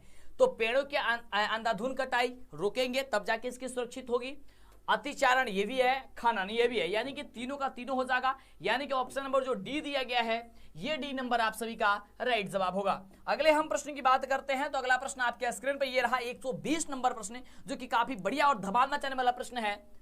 प्रश्न कह रहा है कि वे पदार्थ जो जैविक प्रक्रम द्वारा उपघटित हो जाते हैं वे क्या कहलाते हैं? वे पदार्थ जो जैविक प्रक्रम के द्वारा उपघटित हो जाते हैं वह कहलाते हैं जैव निम्नीकरण। क्या कहलाते हैं? जैव निम्नीकरण कहलाते हैं, यानी ऑप्शन हो जाएगा ए नंबर। अगला है कि अमीटर से निम्नलिखित में किसे मापा जाता है? अमीटर से, तो अमीटर से बाबू मापा जाता है धारा को। किसे मापा जाता है? धारा को। याद कर लीजिए धारा, या ये एकदम दिमाग में बैठा लीजिए। अगला क्वेश्चन हम सभी का कह रहा है कि वह उपकरण जो विद्युत ऊर्जा को यांत्रिक ऊर्जा में बदल देता है वह क्या होता है? वह उपकरण जो विद्युत ऊर्जा को यांत्रिक ऊर्जा में बदल देता है वो आपका होता है विद्युत मोटर। क्या होता है? विद्युत मोटर, जो क्या करता है? विद्युत ऊर्जा को यांत्रिक में बदल देता है, जैसे कि पंखा वगैरह होता है, अब जानते हैं। चलिए अगला प्रश्न कह रहा है कि प्लाज्मोडियम में किस विधि द्वारा जनन होता है? प्लाज्मोडियम में किस विधि द्वारा जनन होता है? तो ये बहुखंडन द्वारा होता है। किसके द्वारा होता है? तो बहुखंडन द्वारा होता है। ऑप्शन आपका हो जाएगा बी नंबर। अगला देखिए, अगला प्रश्न आपके स्क्रीन पे है, कह रहा है कि निकट दृष्टि दोष को निम्नलिखित में से किस लेंस के द्वारा हटाया जाता है? निकट दृष्टि दोष, तो जब भी निकट दृष्टि दोष हो जाता है तो उसमें हम लोग अवतल लेंस का व्यवहार करते हैं, जिसके कारण हम सभी का जो होता है वह दृष्टि दोष खत्म हो जाता है, यानी कि निकट दृष्टि दोष बाबू खत्म हो जाता है। क्या आपने अभी तक वीडियो को लाइक नहीं किया है तो जल्दी से कर दीजिए प्लीज, और कमेंट करके बताइए वीडियो कैसा लगा और शेयर कर दीजिएगा। अगला है, पौधों में जनन अंग कहाँ पाए जाते हैं? पौधों में जो जनन अंग है वह कहाँ पाया जाता है? तो पौधों में जनन अंग पाए जाते हैं पुष्पी में, है ना, यानी कि फूल में। अगला प्रश्न कह रहा है कि मेंडल ने अपने आनुवंशिकी प्रयोग किस पौधों का उपयोग किया था? मेंडल साहब ने, तो यार सबको ही जानते हैं कि मेंडल साहब जो है वो मटर के पौधों का उपयोग किया था। किसके पौधों के? तो मटर के पौधों को उपयोग किए थे, यानी ऑप्शन हो जाएगा आपका सी नंबर। अगर अगले हम प्रश्न की बात करते हैं तो अगला प्रश्न आपके स्क्रीन पे है कि पारिस्थितिकी तंत्र में ऊर्जा का प्रवाह किस दिशा में होता है? पारिस्थितिकी तंत्र में तो ऊर्जा का जो प्रवाह होता है वह बहुदिशीय होता है। कैसा होता है बाबू? तो बहुदिशीय होता है, यानी ऑप्शन नंबर जो है वह सी नंबर आपका राइट होगा। अगर अगले हम प्रश्न की बात करते हैं, अगला प्रश्न आपके स्क्रीन पे है और प्रश्न कह रहा है कि ओजोन परत पाया जाता है। बाबू ओजोन जो परत होता है वह याद कीजिएगा वायुमंडल की ऊपरी सतह में होता है। कहां पे होता है? वायुमंडल के ऊपरी सतह में होता है। अगर हम अगले प्रश्न की बात करें कि दाढ़ी बनाने में कौन से दर्पण का उपयोग होता है? दाढ़ी जब आप बनाने जाते होंगे या नहीं भी जाते हैं, किसी और का बन रहा होगा, तो आप देखते होंगे जब आप उसमें अपना ये प्रतिबिंब देखते हैं या उसमें अपना तस्वीर देखते हैं तो थोड़ा बड़ा दिखाई देता है, तो वह कौन सा दर्पण होता है? वह अवतल दर्पण होता है। लेकिन आमतौर पर जो हम लोग घरों में यूज करते हैं वह समतल दर्पण होता है, इसलिए हम लोग का चेहरा और उसमें का चेहरा दोनों आपस में बराबर दिखता है। चलिए अगला क्वेश्चन है कि प्रकाश के परिवर्तन के कितने नियम होते हैं? और यह क्वेश्चन बहुत आसान है, सबको पता है, लेकिन यही क्वेश्चन पूछ दिया जाता है। तो प्रकाश के परिवर्तन के दो नियम होते हैं, आपतित किरण, परावर्तित किरण। आपतन बिंदु पर डाला गया लंब तीनों एक ही तल में होता है और आपतन कोण परावर्तन कोण के बराबर होता है, यानी कि कोण आई बराबर कोण आर होता है। अगला क्वेश्चन है कि निर्वात में प्रकाश की चाल कितनी होती है? यह सबसे बढ़िया क्वेश्चन है और इसका राइट जवाब क्या होगा? निर्वात में प्रकाश की चाल होती है 3 × 10⁸ मीटर प्रति सेकंड। कितने होती है? 3 × 10⁸ मीटर प्रति सेकंड होती है। अगले हम प्रश्न की बात करते हैं, कह रहा है कि किस दर्पण में बड़ा प्रतिबिंब बनता है? देखो अभी यही बात हमने समझाया, इसलिए बोलते हैं कि जो भी अगर आपको एक एक बात बोली अगर दिमाग में बैठाइएगा तो आपको हर एक क्वेश्चन का जवाब आप दे सकते हैं। क्या होता है? अवतल बड़े तरह की, जिसमें आपका प्रतिबिंब बड़ा दिखाई देता है, क्या हो जाएगा? अवतल हो जाएगा। अगले हम प्रश्न की बात करेंगे कि दंत विशेषज्ञ किस दर्पण का उपयोग मरीजों के दांतों का बड़ा प्रतिबिंब देखने के लिए करते हैं? दंत विशेषज्ञ जो होते हैं, यानी कि दांत के जो डॉक्टर होते हैं वो अवतल दर्पण का ही प्रयोग करते हैं, यानी कि ऑप्शन हो जाएगा आपका बी नंबर। अगर देखिए यहीं से आपका क्वेश्चन का आंसर तैयार होगा सब्जेक्टिव में भी। सब्जेक्टिव में पूछा जाता है कि अवतल दर्पण का कम से कम 2 उपयोग बताइए या 3 उपयोग बताइए। तो क्या क्या बताइएगा कि डॉक्टर जो है डॉक्टर जो होते हैं, डॉक्टर के विशेषज्ञ जो होते हैं उसका उपयोग अवतल दर्पण का करते हैं। दाढ़ी बनाने में किसका होता है? अवतल दर्पण का उपयोग होता है ना। तो इस तरीके से आप लोग लिख सकते हैं अगर सब्जेक्टिव में भी आएगा तब भी। अगला बाबू क्वेश्चन कह रहा है कि किस दर्पण में केवल आभासी या काल्पनिक प्रतिबिंब बनता है? वह कौन ऐसा दर्पण है जिसमें काल्पनिक और आभासी दोनों प्रकार के प्रतिबिंब बनता है? तो समतल और उत्तल हो जाएगा। क्या हो जाएगा? समतल और उत्तल हो जाएगा, ऑप्शन डी। अगला प्रश्न है कि मोटर चालक के सामने यानी कि साइड मिरर, साइड मिरर के बारे में आपने बहुत बार सुना होगा कि सर साइड मिरर के रूप में कौन सा दर्पण का प्रयोग होता है? तो उत्तल दर्पण का प्रयोग होता है। कौन सा दर्पण है? उत्तल दर्पण। यानी कि आप देखते हैं, लेकिन आजकल हम देख रहे हैं कि जो बाइक नया नया जो बाइक आ रहा है, अक्सर स्प्लेंडर वगैरह जो बाइक आ रहा है या पैशन प्रो में भी हम देख रहे हैं, अक्सर जो हम तो स्प्लेंडर प्लस जो आता है ना बाइक, उसमें देख रहे हैं कि एक दर्पण आ रहा है उत्तल और दूसरा आ रहा है अवतल। आप देख करके चेक कीजिएगा, जो दाहिने तरफ का जो शीशा लगा होता है ना वह उत्तल दर्पण आ रहा है, और जो दाएं तरफ का शीशा लगे दाएं हाथ वाला वह अवतल दर्पण लग के आ रहा है। ये देखिएगा आपको, है ना, देखने को मिल जाएगा। जिसमें बड़ा चित्र दिखाई देगा वो अवतल होगा, जिसमें छोटा चित्र दिखाई देगा वो उत्तल होगा। सिंपल भाषा में समझिए। अगला है कि गोलीय दर्पण के परावर्तन पृष्ठ की वृत्ताकार सीमा रेखा व्यास कहलाती है। गोलीय दर्पण के परावर्तन पृष्ठ की वृत्ताकार सीमा रेखा व्यास जो है वह क्या कहलाती है? वह कहलाती है प्रधान अक्ष। क्या कहलाती है? सॉरी, प्रधान अक्ष नहीं कहलाती है बाबू। गोलीय दर्पण के परावर्तन पृष्ठ की वृत्ताकार सीमा रेखा व्यास का कहलाती है, तो वह कहलाती है गोलीय दर्पण की आपका द्वारा कहलाती है। माफ कीजिएगा, द्वारा कहलाती है। क्या कहलाती है बाबू? द्वारा कहलाती है। ऑप्शन हो जाएगा डी नंबर। अगला प्रश्न हम सभी क्या कह रहा है कि प्रकाश तरंग उदाहरण है। प्रकाश जो तरंग उदाहरण होता है वह प्रकाश तरंग उदाहरण आपका होता है किसका? विद्युत चुंबकीय तरंग का। किसका? विद्युत चुंबकीय तरंग का उदाहरण होता है। ठीक है, चलिए अगला प्रश्न कह रहे हैं कि गोलीय दर्पण में फोकसांतर एवं वक्रता त्रिज्या के बीच क्या संबंध है? वही आपको ऊपर भी बताए थे कि F बराबर क्या होता है? R/2 होता है। यानी कि वक्रता त्रिज्या जो होती है वह फोकस दूरी की क्या ये वक्रता, ये फोकस दूरी जो होती है वह वक्रता त्रिज्या की आधी होती है। फोकस दूरी वक्रता त्रिज्या की आधी होती है, नहीं कि F बराबर R/2 होती है। F बराबर R/2, ऑप्शन सी। अगला प्रश्न हम सभी क्या कह रहा है? प्रश्न है बाबू कि समतल दर्पण में प्रतिबिंब की प्रकृति क्या होती है? समतल दर्पण में प्रतिबिंब की प्रकृति, तो समतल दर्पण में प्रतिबिंब की प्रकृति होती है आभासी और बराबर। क्या होती है? आभासी और बराबर होती है। अगला है कि सोलर कुकर में किस दर्पण का व्यवहार किया जाता है? सोलर कुकर, तो सोलर कुकर में जो है वो अवतल दर्पण का व्यवहार किया जाता है। किसका? अवतल। याद कीजिएगा, अवतल दर्पण का व्यवहार किया जाता है। अगला है कि सर्च लाइट का परावर्तक सतह होता है। सर्च लाइट का बाबू परावर्तक सतह, तो देखिए सर्च लाइट का परावर्तक सतह आपका होता है अवतल। सर्च लाइट जो होता है ना उसका परावर्तक सतह अवतल का बना होता है। अगला क्वेश्चन कह रहा है यदि किसी बिंब का प्रतिबिंब का आवर्धन ऋणात्मक हो तो उस प्रतिबिंब की प्रकृति क्या होगी? उस प्रतिबिंब की प्रकृति क्या होगी? तो ऋणात्मक हो तो क्या कह रहा है? उसका हो जाएगा वास्तविक और उल्टा। यदि किसी बिंब का प्रतिबिंब आवर्धन, अच्छा आवर्धन ऋणात्मक हो तो उस प्रतिबिंब की प्रकृति हो, ठीक है, वास्तविक और उल्टा होगा। ठीक ना, चलिए अगला प्रश्न हम सभी क्या कह रहा है कि किसी दर्पण के सामने आप चाहे जितनी दूरी पर खड़े हो आपका प्रतिबिंब सीधा ही बनता है। यह संभवतः कौन सा दर्पण होता है? तो वह जो बाबू दर्पण होता है वह याद कर लीजिएगा, वह दर्पण होता है समतल उत्तल। क्या होता है? समतल या उत्तल दर्पण।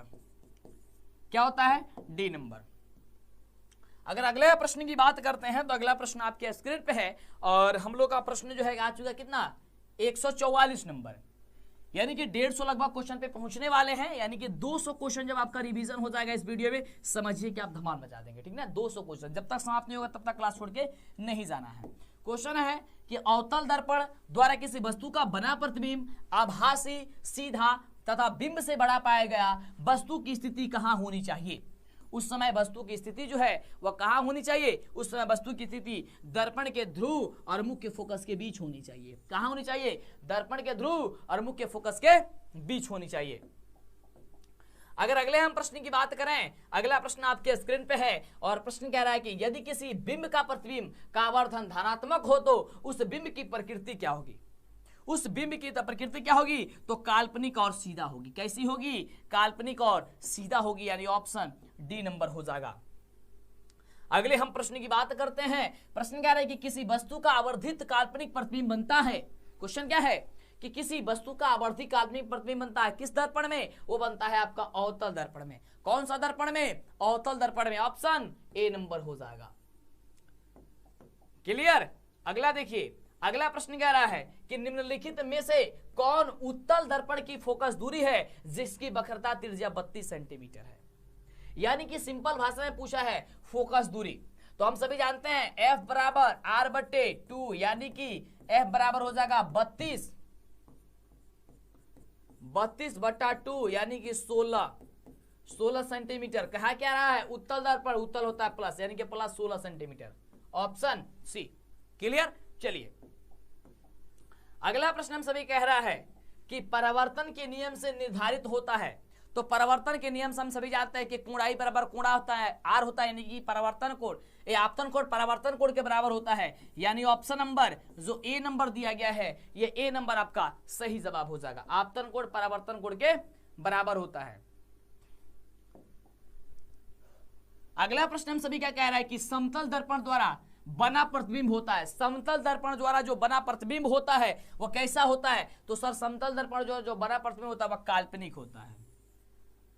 क्लियर। चलिए अगला प्रश्न कह रहा है कि संयुग्मी को फोकस केवल संभव है। संयुग्मी का फोकस जो है वो केवल संभव होता है तो अवतल दर्पण में। कौन से दर्पण में? अवतल दर्पण में। Option B number. अगला देखिए, फटाफट से जवाब दीजिए। अगर आपको पता नहीं है तो आपका याद हो जाएगा, लेकिन अगर कोशिश करते हैं जवाब देने की, अगर हम क्वेश्चन पढ़ देते हैं जैसे ही क्वेश्चन आता है, अगर उससे पहले आप कोशिश करते हैं जवाब देने की तो बहुत अच्छी बात है। याद होगा तो रिवीजन हो जाएगा, नहीं याद होगा तो याद हो जाएगा। क्लियर। चलिए अगला क्वेश्चन, अगला है कि उत्तल दर्पण में प्रतिबिंब सदैव बनता है। उत्तल दर्पण जो प्रतिबिंब है वह सदैव बनता है। इसका राइट जवाब हो जाएगा कि ध्रुव और फोकस के बीच बनता है। कैसे बनता है? ध्रुव और फोकस के बीच बनता है, यानी ऑप्शन नंबर जो हो जाएगा वह सी नंबर हो जाएगा।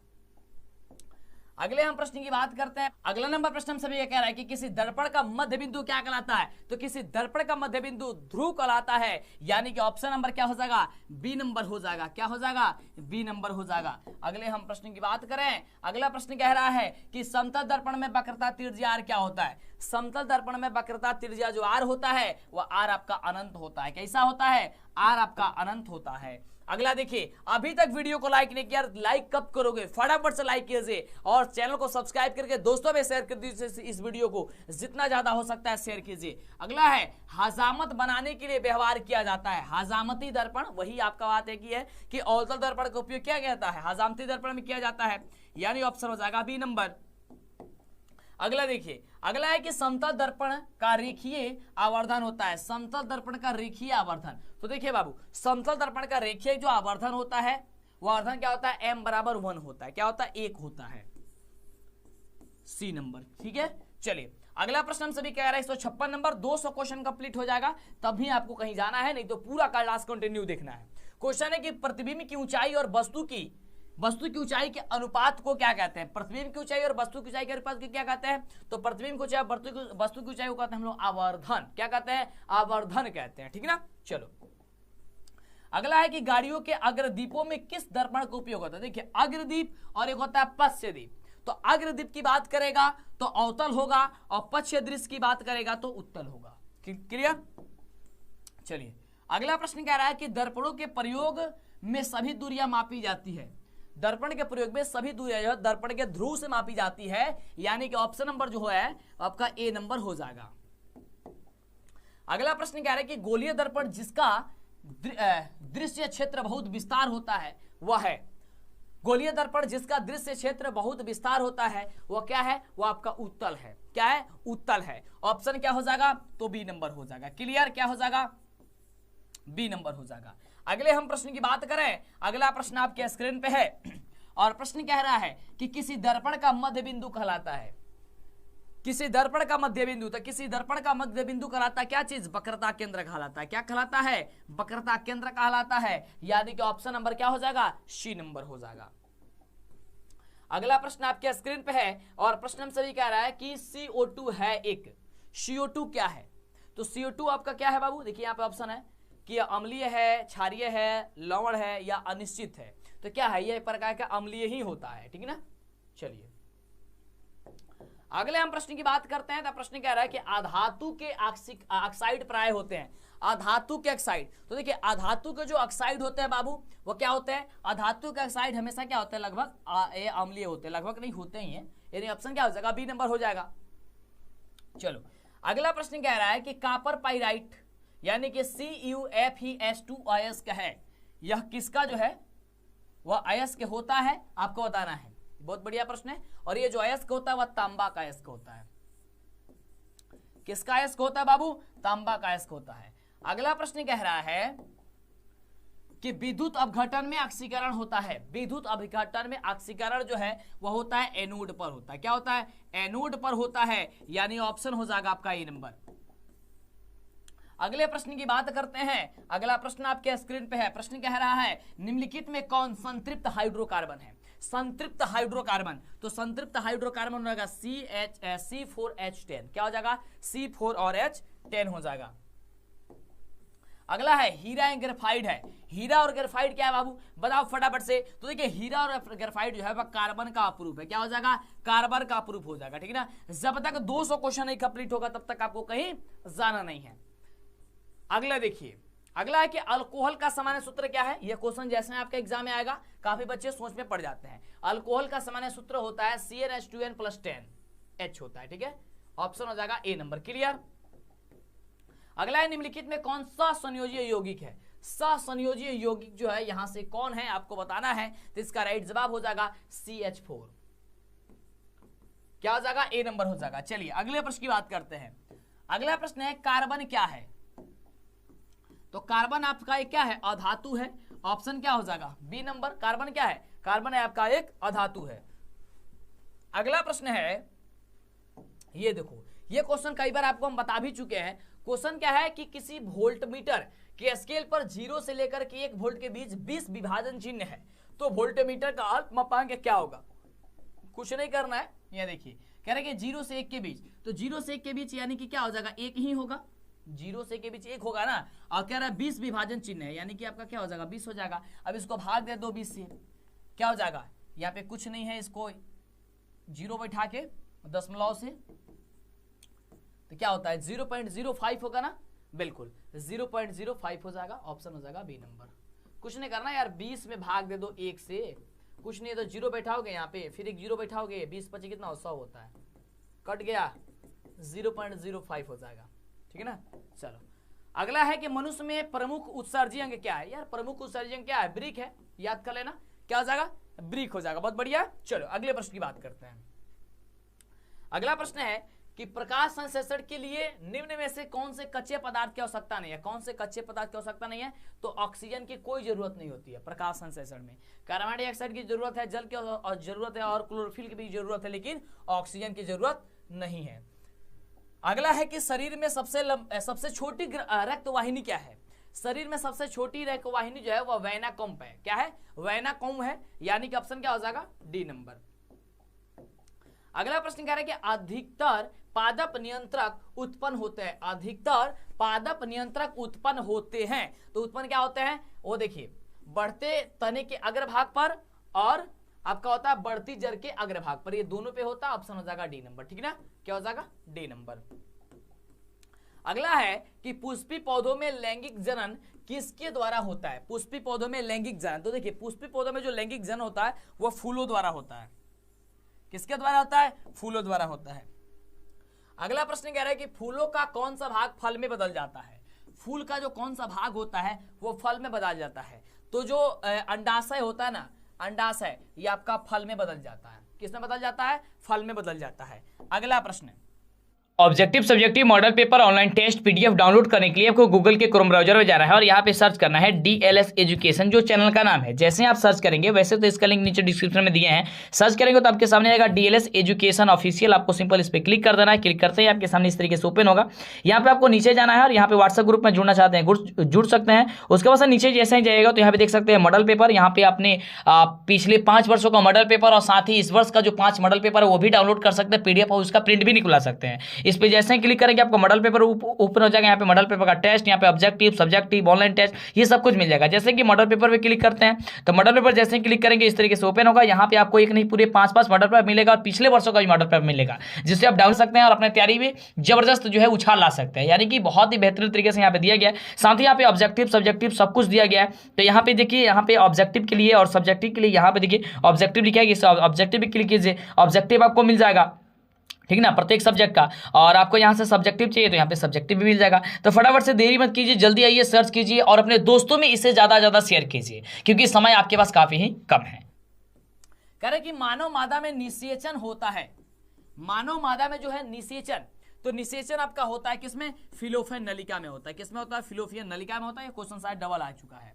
चलिए अगला क्वेश्चन कह रहा है कि वर्तमान प्राणियों में कुछ संरचनाएं ऐसी पाई जाती हैं जिनका शरीर में अब कोई उपयोग नहीं रह गया है। ऐसी संरचनाओं को कहते हैं, ऐसी संरचनाओं को क्या कहते हैं? ऐसी संरचनाओं को कहते हैं अवशेषी अंग। क्या कहते हैं? ऐसी संरचनाओं को कहते हैं हम लोग अवशेषी अंग। क्या हो जाएगा? ऑप्शन हो जाएगा बी नंबर। अगला प्रश्न कह रहा है कि कौन सा वैज्ञानिक मेंडल के नियमों की पुनः खोज से संबंधित है? कौन सा वैज्ञानिक मेंडल की खोज से पुनः संबंधित है? तो समर्क। क्या हो जाएगा? समर्क हो जाएगा। ऑप्शन हो जाएगा आपका ए नंबर। कह रहे कि जीन शब्द किसने प्रस्तुत किया? जीन, जीन शब्द जो है किसने प्रस्तुत किया था? 180 नंबर क्वेश्चन पे पहुंच चुके हैं। 200 क्वेश्चन इस वीडियो में कंप्लीट होगा, मतलब आज की क्लास में कंप्लीट होगा। जोनस कौन है बाबू? जोनस है। ऑप्शन हो जाएगा ए नंबर। तो अभी तक जो बच्चे चैनल को सब्सक्राइब नहीं है, कल जैसे कि आपका Hindi, Sanskrit, social science, math सबका वीडियो मिला करे और आपकी तैयारी जबरदस्त हो जाए, इसी तरीके से रिवीजन आपका सबका हो पाए। कह रहे कि CFC है।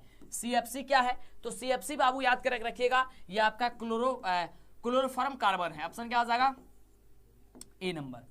अगला है कोलीफॉर्म। क्या है? कोलीफॉर्म। कोली जो फर्म है वो कोलीफर्म में क्या होता है? तो देखिए जो कोलीफर्म होता है ना, वो कोलीफर्म एक जीवाणु है। क्या है? जीवाणु है। यानी कि ऑप्शन नंबर क्या हो जाएगा? बी नंबर हो जाएगा। क्लियर? चलिए अगला है चिपको आंदोलन किस वर्ष में प्रारंभ हुआ? चिपको आंदोलन किस वर्ष में प्रारंभ हुआ? तो चिपको हो गया आपका 1970 में। कब? 1970। ऑप्शन क्या हो जाएगा? ए नंबर हो जाएगा। चलिए अगला है फूल का कौन सा भाग फल में बदल जाता है? ये तो अभी बताए थे ना, जो अंडाशय होता है वही बदल जाता है। चलिए अगला प्रश्न क्या है हम सभी का कि मोटर गाड़ियों में चालक के सामने लगा दर्पण। देखिए चालक के सामने जो दर्पण लगा होता है वो कौन सा दर्पण होता है? वो आपका उत्तल दर्पण होता है, यानी कि जिसे वो साइड मिरर के रूप में प्रयोग करता है। अगला क्वेश्चन आपके स्क्रीन पे है। प्रश्न क्या है हम सभी का? बड़ा ही शानदार प्रश्न कि वास्तविक प्रतिबिंब को पर्दे पर प्राप्त किया जा सकता है जबकि काल्पनिक प्रतिबिंब को नहीं। ऐसा क्यों? ऐसा क्यों? ऐसा इसलिए ताकि वास्तविक प्रतिबिंब में वास्तव में प्रकाश ऊर्जा पहुंचती है, जबकि काल्पनिक प्रतिबिंब में नहीं पहुंचती है। क्लियर? अगला प्रश्न कह रहा है कि निर्देशांक चिन्ह प्रॉपर्टी के अनुसार, यानी कि निर्देशांक चिन्ह प्रॉपर्टी के अनुसार, चिन्ह प्रॉपर्टी के अनुसार अवतल दर्पण तथा उत्तल दर्पण की फोकस दूरियां क्रमशः होती है। तो आपको पता होनी चाहिए कि अवतल दर्पण की फोकस दूरी ऋणात्मक और अवतल की होती है धनात्मक, उत्तल की होती है धनात्मक। Option B number. अगला कह रहा है कि मंजू के चश्मे का पावर ऋणात्मक पाया गया, उसके आंख में उत्पन्न दोष कौन है? उत्पन्न दोष है कितने डायोप्टर का उस पर मतलब उसको चश्मा चाहिए। कह रहा है मंजू के चश्मे का पावर ऋणात्मक है, उसके आंख के उत्पन्न दोष कौन सा है? ये गलत ऑप्शन दे दिया गया है, इसको हम कट करते हैं, ठीक ना। ये गलत है, ऑप्शन दे दिया गया, ठीक ना। चलिए इसको छोड़ते हैं हम। अगला प्रश्न कह रहा है कि एक स्वस्थ आंख के लिए दूर बिंदु होता है। एक स्वस्थ आंख के लिए दूर बिंदु कितना होता है? तो अनंत होता है। ये सबको पता है। कितना होता है? अनंत होता है। अगला देखिए, अगला प्रश्न हम सभी क्या कह रहा है कि एक आवेशित वस्तु A दूसरी वस्तु B को आकर्षित करती है, तो वस्तु B कौन सी होगी? तो वस्तु B जो होगी वो उपयुक्त दोनों में से एक होगी। ठीक है, क्या हो जाएगा? C number. अगला है कि स्वतंत्र धन आवेश विद्युत क्षेत्र में गतिमान करता है। बढ़िया क्वेश्चन है कि स्वतंत्र धन आवेश विद्युत क्षेत्र में गति करता है, तो इसका राइट जवाब होगा कि निम्न विभव के विद्युत क्षेत्र की ओर करता है। कैसे करता है? तो निम्न विभव के विद्युत क्षेत्र की ओर करता है। ऑप्शन हो जाएगा बी नंबर। ये देखिए, ये न्यूमेरिकल क्वेश्चन बड़ा इजी क्वेश्चन, और ये क्वेश्चन आपको सब्जेक्टिव में पूछा जा सकता है। क्वेश्चन है कि 100 वाट से 220 वाट के विद्युत बल्ब के तंतु का प्रतिरोध क्या होगा? तो तंतु का प्रतिरोध यानी कि आर का वैल्यू निकालना है। इसका जवाब वैसे 484 ओम होता है, लेकिन कैसे? देखिए, तंतु का प्रतिरोध ज्ञात करने के लिए कुछ नहीं करना है, इसका स्क्वायर करके इससे भाग दे दो। देखो 220 का स्क्वायर कर दो और भाग दे दो 100 से, तो 220 का मतलब हो गया 220 गुणे 220, और नीचे कर दो 100 से, 1 जीरो से 1 जीरो, 1 जीरो से 1 जीरो कैंसिल, 22 में 22 से गुणा कर दो, ऊपर बच गया ना 22 में 22, 22 से 22 गुणा कर 484 ओम हो जाएगा। क्लियर? इतना आसान है ना? क्या हो जाएगा? ऑप्शन हो जाएगा बी नंबर। अगला प्रश्न कह रहा है कि आवेश का सही मात्रा क्या होता है? आवेश का सही मात्रा 193 नंबर क्वेश्चन पे हम लोग पहुंच चुके हैं। आवेश का सही मात्रा होता है कूलम्ब। क्या होता है? कूलम्ब होता है। क्लियर? चलो अगला है कि डायनेमो में क्या होता है? डायनेमो बदल जाता है किसमें? ध्यान दीजिएगा, डायनेमो जो है यांत्रिक ऊर्जा को विद्युत ऊर्जा में बदल जाता है। क्या हो जाएगा? ऑप्शन हो जाएगा ए नंबर। ठीक है, चलिए 200 क्वेश्चन कंप्लीट होने वाला है आपका। काफी शानदार धमाकेदार जो है आपका परीक्षा के दृष्टिकोण से है क्वेश्चन। कह रहा है कि यदि 2 समानांतर धारावाही तार निर्वात में 1 मीटर की दूरी पर रखे हो तथा उनमें से प्रत्येक 1 एम्पीयर की धारा प्रवाहित होती हो, तो उसके बीच प्रति मीटर लंबाई जो है वो लगने वाला बल क्या होगा? ये काफी आसान क्वेश्चन है, इसका याद कर लीजिएगा। 2 गुणे 10⁻⁷ न्यूटन होगा। ये ऑप्शन सी होगा, और इसको बदला नहीं जाएगा। क्वेश्चन पूछा जाएगा तो हूबहू क्वेश्चन पूछा जाएगा। चलिए अगला क्वेश्चन आपके स्क्रीन पे कह रहा है कि विद्युत मोटर बदल जाता है। विद्युत मोटर, तो सबको पता है कि विद्युत मोटर जो है वो क्या कर देता है? तो विद्युत मोटर विद्युत ऊर्जा को यांत्रिक ऊर्जा में बदल देता है। विद्युत ऊर्जा को यांत्रिक, कहां पे? ऑप्शन नंबर बी में है। ठीक है, चलिए कह रहा है कि SnCl2 है, ये क्या है? ये काफी ज्यादा बार क्वेश्चन पूछा गया है। तो ये आपका एक अवकारक होता है। क्या होता है? आपका एक अवकारक होता है। ये भी आपका हूबहू क्वेश्चन पूछा जाएगा। अगला आपके स्क्रीन पे क्वेश्चन है 198 नंबर का, है कि Fe2O3 प्लस 2Al यानी कि एल्युमिनियम से जब अभिक्रिया करता है तो Al2O3 प्लस 2Fe का निर्माण होता है। यह कौन सा अभिक्रिया है? तो यह अभिक्रिया आपका विस्थापन अभिक्रिया। क्यों? क्योंकि आपको दिख रहा है यहाँ पे Fe2O3 में जब यहाँ पे अभिक्रिया हुई है तो एल्युमिनियम क्या किया है? Fe को हटा दिया है और उसका स्थान ग्रहण कर लिया है। तो जब भी ऐसा कोई रासायनिक अभिक्रिया होगा जिसमें किसी यौगिक से उसका स्थान हटा करके खुद अपना स्थान ग्रहण कर ले, उसको कहते हैं हम लोग क्या चीज? क्या कहते हैं? हाँ बिल्कुल, उसे कहते हैं विस्थापन अभिक्रिया। ये सेकंड लास्ट क्वेश्चन है, 199 नंबर प्रश्न। और 199 नंबर प्रश्न में आपने कितने प्रश्न का जवाब दिया है? मतलब 200 क्वेश्चन में आपको बता दे रहा है, इसमें से कितने प्रश्न का जवाब दिया है आप जरूर हमें बताइएगा। प्लास्टर ऑफ पेरिस का प्लास्टर ऑफ पेरिस का जमना कारण है। किसका कारण होता है? प्लास्टर ऑफ पेरिस यानी कि पीओपी जम जाता है, वो जमने का क्या कारण होता है? वो जमने का कारण होता है जलांश। क्या होता है? जलांश होता है। ऑप्शन हो जाएगा डी नंबर। विश्वास नहीं होता है कि यह क्वेश्चन सच में आपके एग्जाम में पूछा जाता है या आपके एग्जाम के दृष्टिकोण से बढ़िया है, तो आपको प्रीवियस ईयर क्वेश्चन उठा करके देख लीजिए, मॉडल सेट उठा करके देख लीजिए, हूबहू क्वेश्चन आपके एग्जाम में टकराएगा। अगला है कि साल्वे विधि से Na2CO3 के निर्माण के लिए आवश्यक कच्चा पदार्थ कौन सा है? तो आवश्यक कच्चा पदार्थ है NaCl, NH3 और CaCO3, यानी कि ऑप्शन नंबर हो जाएगा डी नंबर। इस प्रकार से आपने देखा पूरे 200 शानदार ऑब्जेक्टिव क्वेश्चन, और इसी तरीके से एग्जाम में हूबहू क्वेश्चन पूछा जाएगा।